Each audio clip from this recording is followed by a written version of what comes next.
Hi, this is again Volleyball Explained Podcast, and this time with Piotrek from VolleyTime, we're going to comment. He will explain what is happening in the Polish league, Polish Plusliga. We have more than half of the season behind us, so let's make this episode here because there are a lot of interesting topics. And firstly, uh, welcome Piotrek again in the podcast. And how are you? Hi, thank you. Thank you for your invitation. Welcome, everybody. I hope that you will enjoy it. I'm good. I'm pretty good. So I'm proud father right now. So yeah, as you can imagine, I got a lot of duties besides my work. But I always find some time to comment news and situation in volleyball. So of course with pleasure. Yeah, as always, and I'm very glad for that.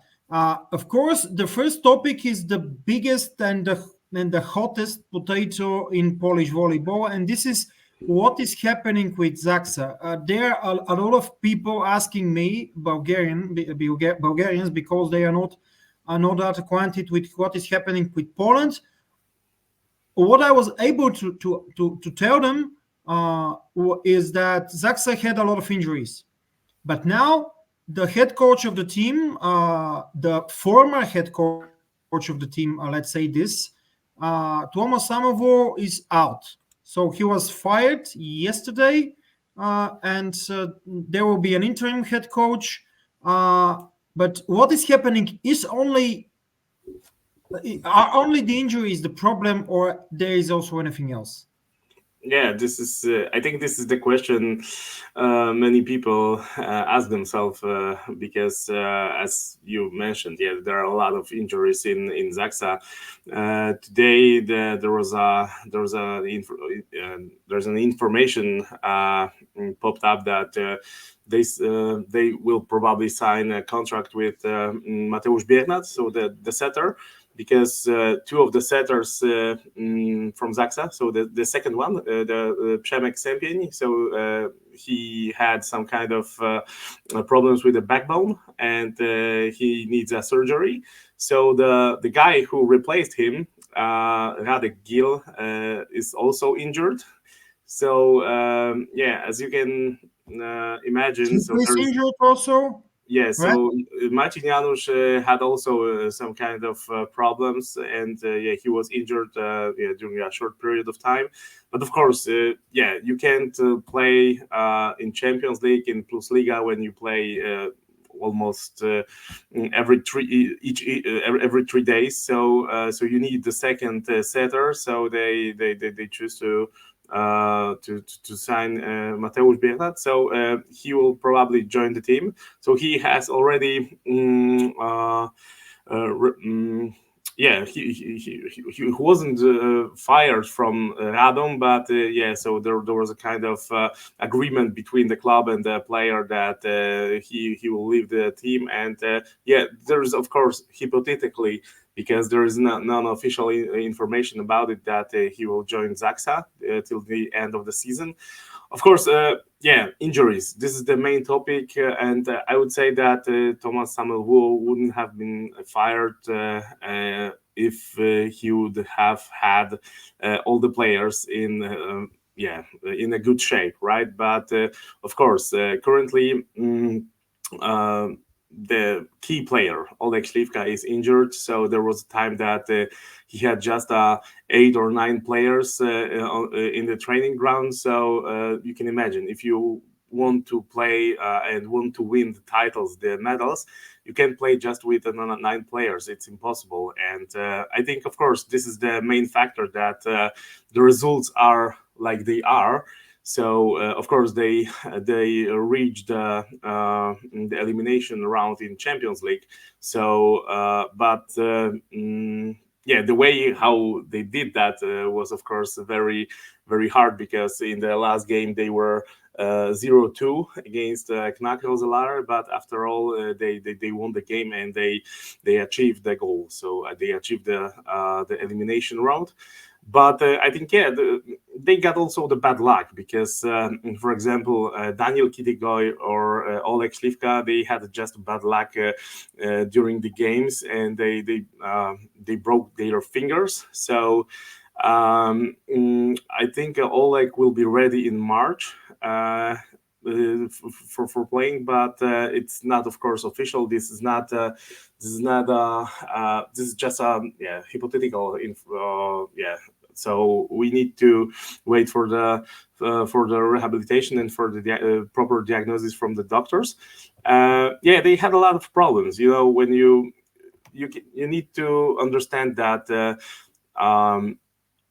Almost every player of first roster of ZAKSA is the national team player. So in the season, they play around 60 or even more games. So and if you play 3 or even more years in a row with this amount of games, your health and your wellness is completely broken. So I think this is the main factor why ZAKSA is in the place where they are. But I think the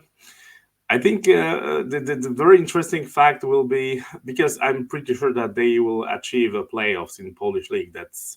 It will be a disaster if they wouldn't do that. But I'm pretty sure that they're gonna make it. And just imagine that, for example, they will be on the 8th place, and they need to face the first team after regular season. So I'm pretty sure that nobody wants to play ZAKSA in the quarterfinal, right? So it will be interesting, the last two series of games in Plusliga. Of course, Thomas Samuel has lost his job, but I think this decision it wasn't taken yesterday, so I think it was earlier. Like I don't know when, but I think that after they have played very good game against Nisa last. It was the last league game. So they won 3-0.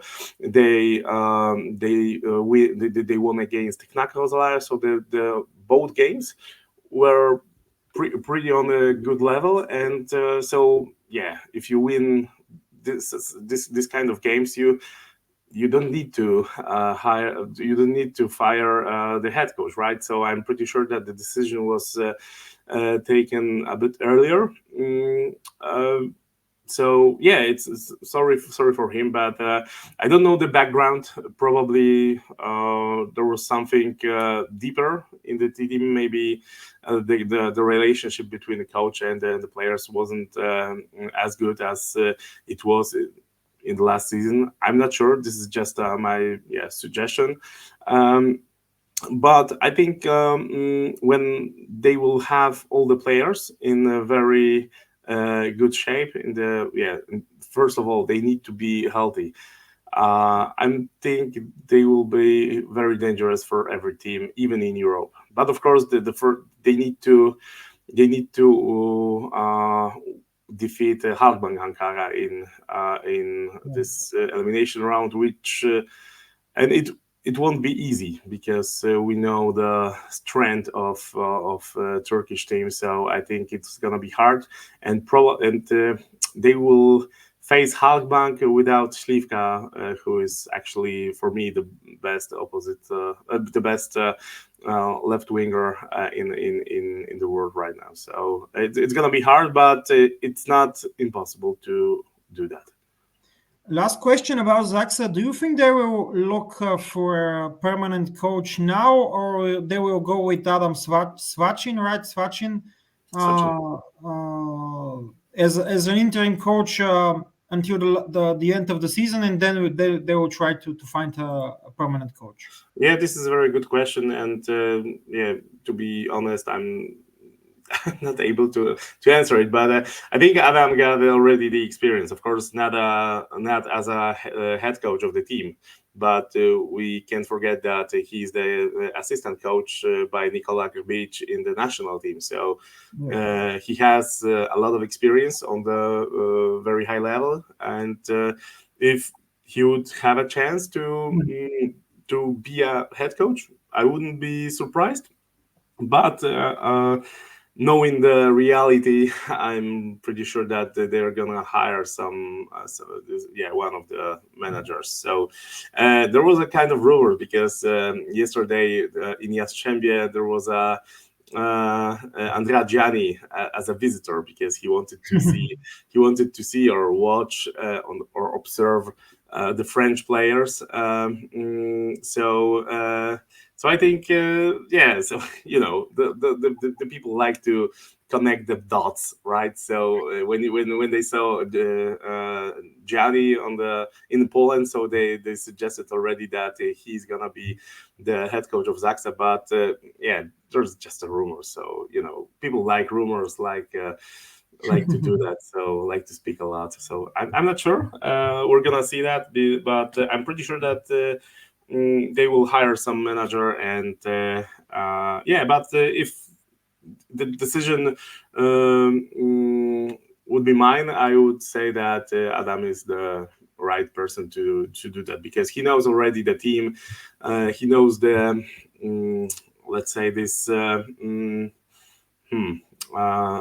atmosphere of ZAKSA. So he was present by all the successes in the past few years. So I think with Michał Hadała, so with the assistant, they would probably do a great job in ZAKSA. But of course, it's just my opinion. Okay, and now it's time to look at the ranking after 17. Just to remove that. After 17 matches, only Barkom and Kuprum Lubin haven't played their 17 match, but now ZAKSA are in 9th position, and just over them are SKRA Bełchatów. So two of the most traditional teams in the league will fight, at least for now. Okay, probably they can qualify both because Staunisa is just 1 point in front. But the next topic I have prepared is about the SKRA Kaiser deepening, because we know that SKRA is one of the best teams, or at least was one of the best teams in Poland. But what is happening with SKRA now? Because for the last season they were not in the playoffs. Now they are on the verge of doing that again. What do you think also for the roster of SKRA? Because, for example, Romanian international player would have looked crazy some years ago, and now he's a regular starter. Achubanitsei, I mean. Of course, there were a lot of changes in SKRA Bełchatów, so it's not a secret that they had financial problems last season, and I had a pleasure to speak with Mateusz Bienik, so with our national team middle blocker. So, and he said that there was a problem with money in the team, so the players they weren't paid on time, so sometimes they had to wait for money a couple of months, and so of course, as you have this kind of situation, the atmosphere in the team is completely difficult to build something good, and when the results are not good as well, so as you can imagine, so there was a disaster season for SKRA Bełchatów. We can't forget that the main sponsor of SKRA is the state-owned company, right? So from the energetic branch. So there was a kind of troubles, kind of financial troubles. In the moment, what I know is that they paid on they pay on time. I have an interview with David Konarski, who is the main opposite player in Bełchatów, and he said that everything is clear now and everything is fine. Of course, the roster for a Polish league is not the best. So they had their chances to score point, but unfortunately, at the beginning of the season, they have lost a couple of games.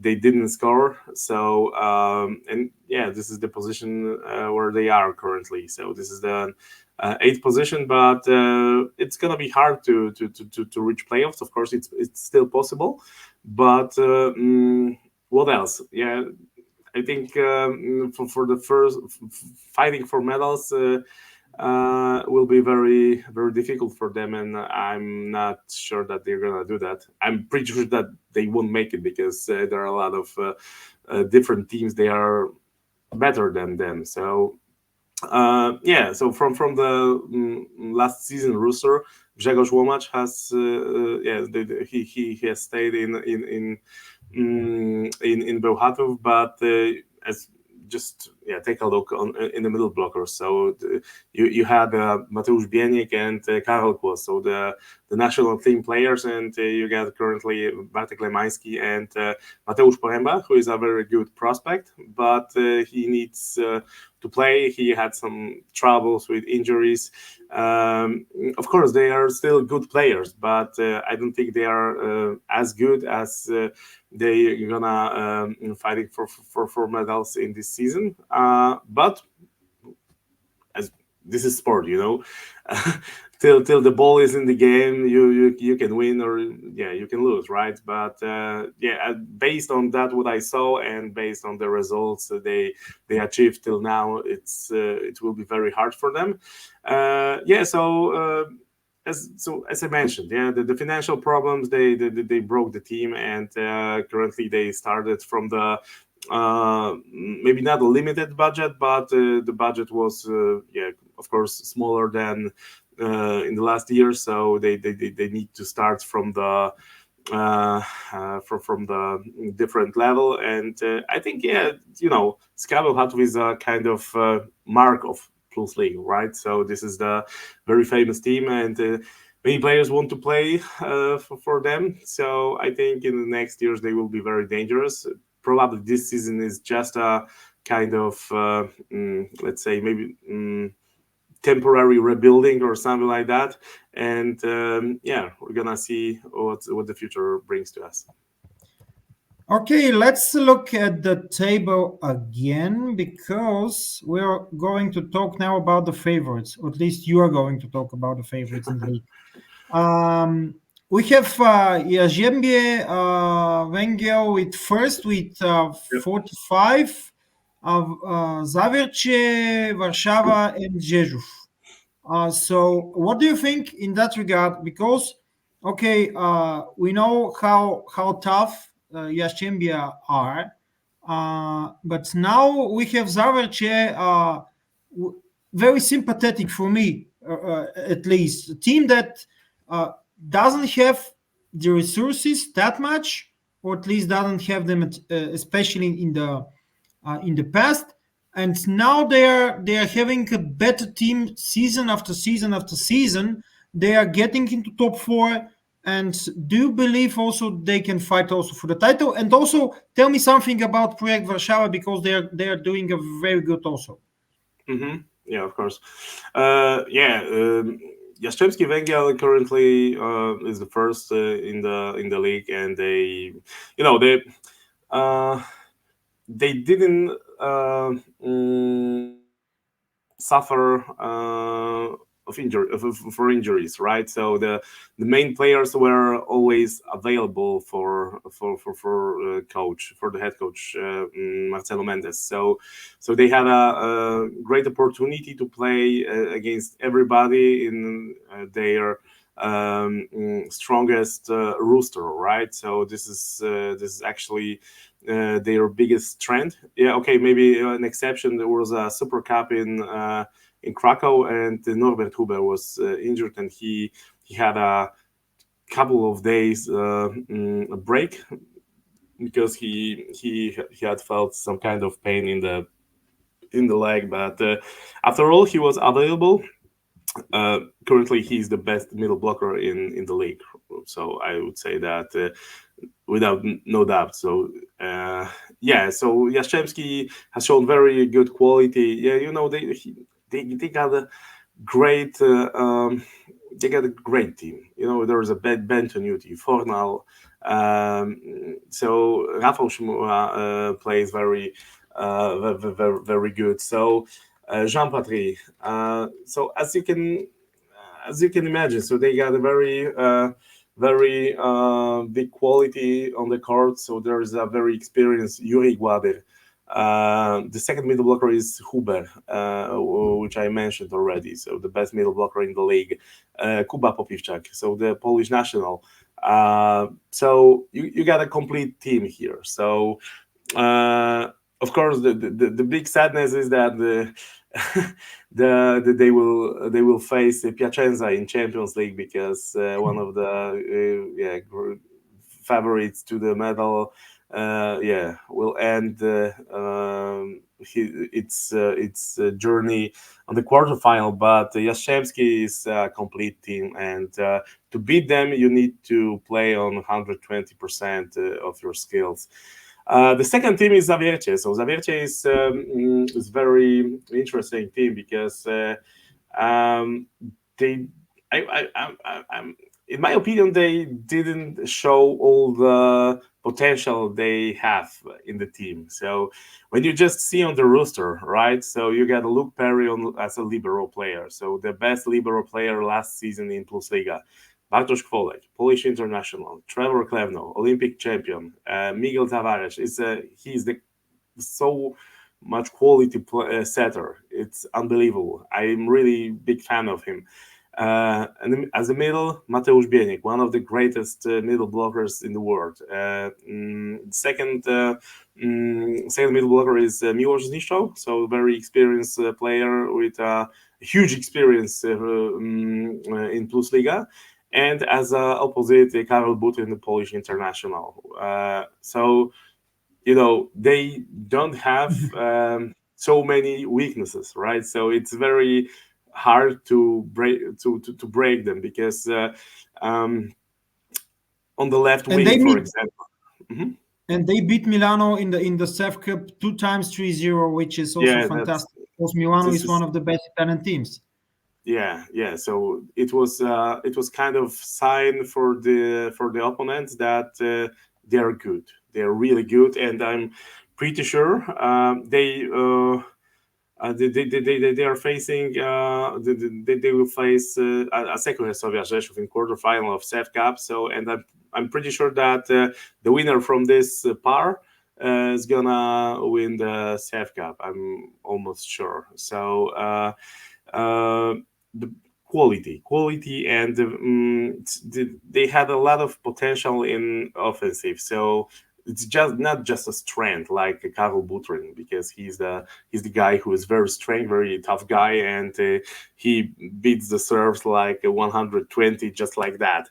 But for example, in the other side, you got Trevor Klevno and Bartosz Kwolek, so two very technical, skilled players. They can do with ball absolutely everything. So they are very dangerous in the middle of the net. So it's hard to break them, because in the past few seasons, when Uroš Kovačević, for example, used to play for Zawiercie, so they had a lot of troubles with receiving a ball, right? So currently they don't have this problem, because even if they need to play on the high ball, they got a lot of skills, a lot of technical players. They can manage the hard ball on the net. So they are very difficult to play, and I would say that they are very a big candidate for medal in this season. Project Warszawa. I had a pleasure to watch them live last week against Katowice.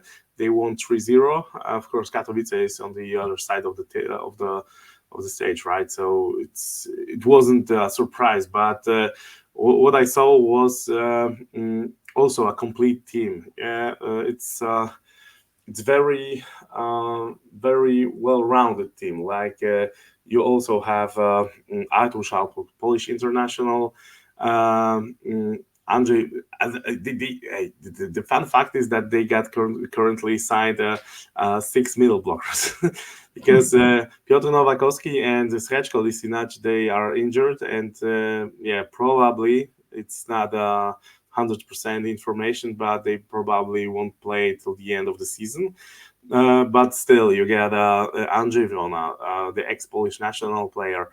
You got Taylor Averill, right? So yeah, he's also one of the best guys in the business.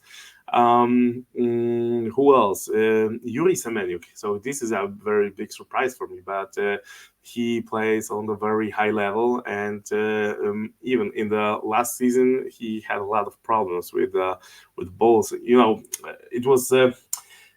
He was very electrical.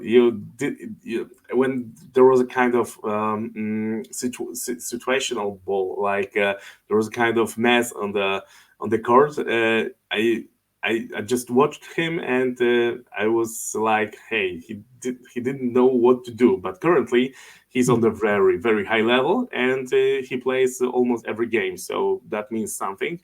And so they have a lot of experienced player. Janek Filej, Polish international, one of the greatest prospects in Polish volleyball. So, and as opposite, Bartłomiej Bołądź, also Polish international. As the substitute, you get Linus Weber. So this is the guy from the German national team. Very strong, very big guy. He's like I don't know. He's very big. So you still got this kind of replacement on the bench. Yeah, Igor Grobelny. He's a guy who is also having a very great experience in Plusliga. So there are few teams in our league that they can beat each other, and they can play for the medals. But unfortunately, you get just 3 medals, right? But the teams they want to achieve it are 5 or 6. So I would say the playoffs will be very interesting. A SKRA Rzeszów, for me, it was a kind of disappointment that they finished their Champions League journey on the group stage. They lost against Tour twice, and so it was a very big surprise. But in the league, as you can see, they are on the 4th place. They got a lot of quality as well. So just take a look on the roster. Yeah, Zatorski, Drzyzga, Stefan Boye, Karol Kłos, Kuba Kochanowski. Yeah, Kuba Kochanowski is currently injured, so he broke his finger. So he needs also kind of break, like a month or something. But still, yeah, Yasin Luati, TJ DeFalco. So when you see these surnames on the list, you can imagine how hard to defeat is this team. So as I said, it's gonna be very interesting in the playoffs. But of course, there are the other teams. They want to bite him, right? So we're gonna see how it's gonna go. But what I want to mention is that unfortunately, because of the VNL and Olympic, and because our league is so big, we got 16 teams. So there are a lot of games to play, and so the playoff will be very short. So you're gonna play in the quarterfinal just 2 games. Right. So I think this is. So I would say that we killed the atmosphere in the atmosphere of the playoffs. But of course, this is just my personal opinion. So the quarterfinals will be 2 out of 3. The semifinals again.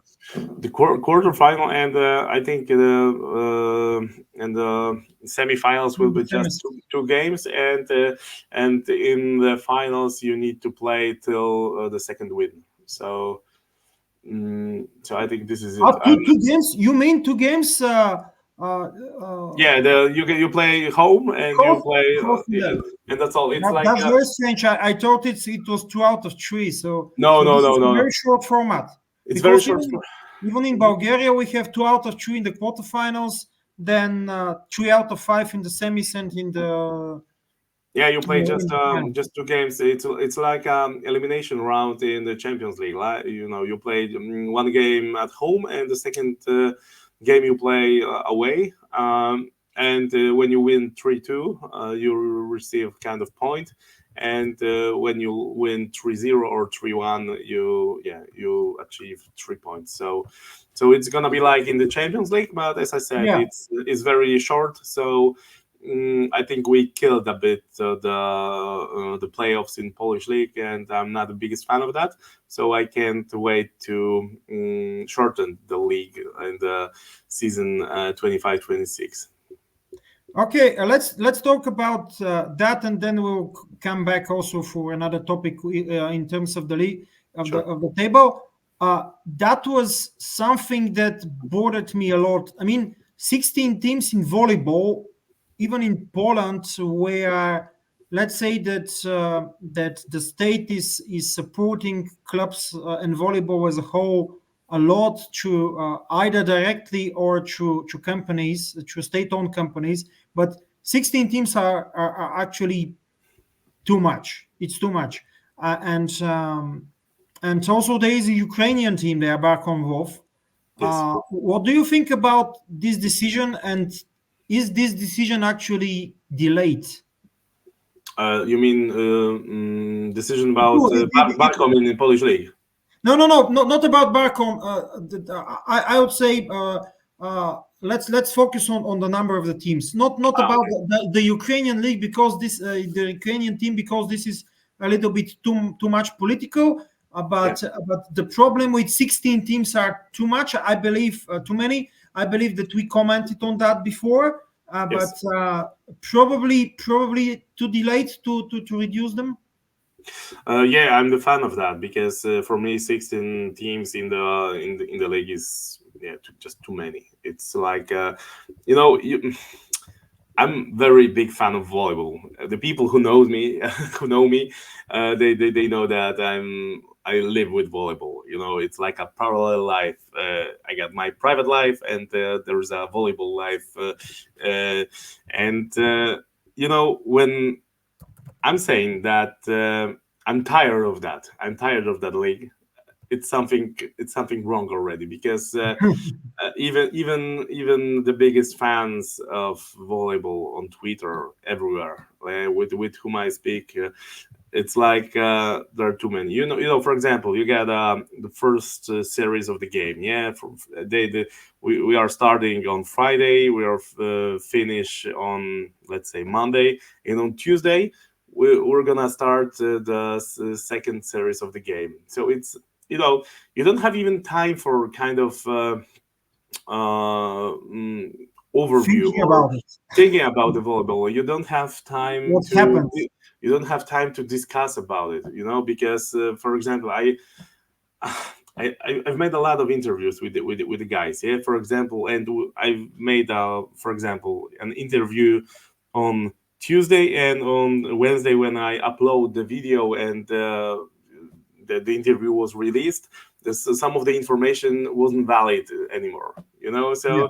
So this is crazy. I mean, we need to reduce the amount of the teams because even in Poland we don't have so many qualified players to play on the so high level, right? So currently we got problems with the Polish outside hitters because we don't have enough Polish outside hitters on the highest level to play in Plusliga. So this is the biggest problem because if you're a Polish opposite player and you want to play for a good money, you need to play in Polish league because currently the Polish opposite players they get a lot of money because on the market, on the volleyball player market, there are not so many players with so many skills.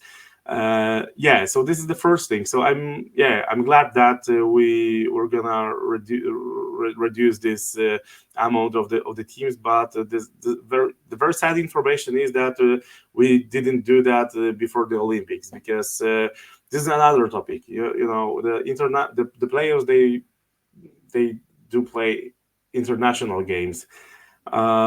They play too many games during the whole year. They play all the time because the league will finish in May, and in May we're gonna start VNL, right?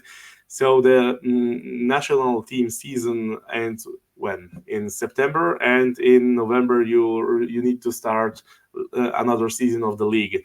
So as I said, it's too many teams, and I'm glad that they have decided to reduce the amount of the teams. I'm very sorry that, but because it was too late for me, it was the decision that was made. It was for me um, strange, but of course it is what it is. And for me, the ideal type of the league is 12 teams and very bright playoffs. Like you play till three wins. Like you can play even 5 games in the quarterfinals, and this is the this is the core of volleyball. You know, the playoffs. And when you play just the two games, that sucks. You for Yeah. just I will give you an example. Yeah, you got for example, I don't know.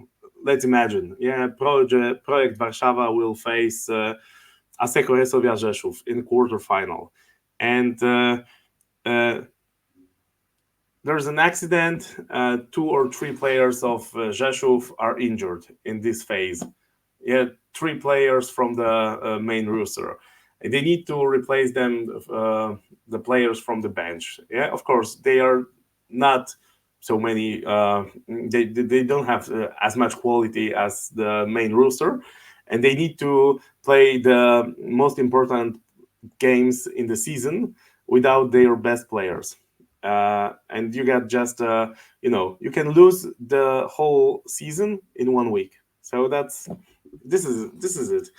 I don't get it, and I wasn't a big fan of the decision to broaden the league to the 16 team, but I'm glad that they just moved back. They stepped back from this decision, but for me it's too late. Yeah. So One last question about that. How will the transition go? Actually, next season, 24-25, how many teams will have in Plusliga? 16. So, It so, will it so will they be will be the 16, and then they will how many teams will relegate? 3, and only one 3. will go up, right? This is another question, because um um the long story short, okay, so in the next season 3 teams will be relegated, and but it's not obvious that from the first league the one team will come to the Plusliga, because it depends on the financial things. Yeah. You need to have enough space in the gym. You need to Yeah, you uh, need. you need to agree all the criteria Yeah, you get in agree, the contract, exactly. right? So it's not obvious that that we're gonna, for example, in this season is the same. So even currently, the Czarny Radom is the last team in the league, and it's not obvious that they're gonna be relegated, because it can be that some of the teams of the best teams in the first league, they won't have enough money to maintain the level of Yeah, quality of the sport criteria. quality in Plusliga. So this is the thing. Yeah. So I'm not the biggest fan of that, because I always thought that that you need to play sport. If you want to play sport, you need to play the game, and thanks to that you can be relegated, you can be promoted, and that's it. It's But if you, as you can see, there are so many different factors to be in this league, that it's not obvious that you will be relegated or promoted. Okay, that was a very great explanation and very interesting one. Also because of the fact that in Bulgaria we have the same problems. And actually, when there are some problems like that in Poland, it's also pretty normal that we have also them in Bulgaria. In Italy too, Catania, the team that is playing now in Serie A Uno and Serie A One. Is there only because they met the criteria. The team that was able to go up in sporting terms, which was not able to meet the criteria, so they were not there. Yeah. They were not financially good enough to do it. And last question is we talked about the negative surprises. We have ZAKSA and SKRA. SKRA traditionally in the last seasons, ZAKSA not. Totally not. But which is the positive surprise in the league? And I will show also again the table. The table, yeah, okay, yeah, of course. When you see the table, you can see on the 5th place Trevoglańsk. They got a lot of young blood players. They are pretty good and they play on the very high level. Urbanovic there, right? There's Urbanovic, but to be honest, he doesn't have the best season of his life. But there is also Kevin Sasak as the opposite and Mikołaj Sawicki as the outside hero. So they play on the very high level and they maintain the travel on the very high level. In the table, they are supported by Lukas Kampa. Yes, one of the most experienced setters in the league. He doesn't play right now because the Kamil Droszyński is the first choice of Igor Juricic, but they play very, very, very good. They are. I would say that they have very nice, very positive energy on the court, and so this is one of the biggest surprises. Bogdanka Lublin, so they are already on the 6th place. They have some of the more experienced players than Trefl, like Marcin Komenda, who was also in the Polish national team, Mateusz Malinowski as the opposite. So, but also the German national player, Tobias Brandt and Alex Ferreira from Portuguese national team. So, as you can see, so there are also some kind of surprises, but we can. I would say also that exact system Hermapol Częstochowa is the surprise because they have played in the first league last season, so they are new in the team in the league, and as you can see, so you don't need to hire so many new players just to be in Plusliga. You just need to be compact. You need to be, even if you play on the, let's say, medium level, you need to play as a team, and they also have a lot of positive energy. They got a quality. They manage them to stay in the league. Okay. By the way, the assistant head coach, the assistant coach of Lublin, Arkadiusz Zielak, was also a guest in the podcast. So a team that we have a link to, and I believe that was it. Thank you for being in the podcast again. I believe that was very informative episode because we understood a lot about ZAKSA problems, scrap problems. You made a very good overview of the favorites and also of the teams that are performing well, even though they are not favorites, and also of the reduction of the teams, because that I think is very, very, very good topic. 12 teams, longer playoffs. This is even better. So thank you again. Thank you. It was, as always, the pleasure for me. Thank you very much. So, dear spectators, thank you again for watching us. If you liked this episode of the podcast and our podcast as a whole, you can like the video. And if you are not subscribed to the channel, you can do it also, of course. And see you. Watch us also again the next time. Bye-bye. See ya.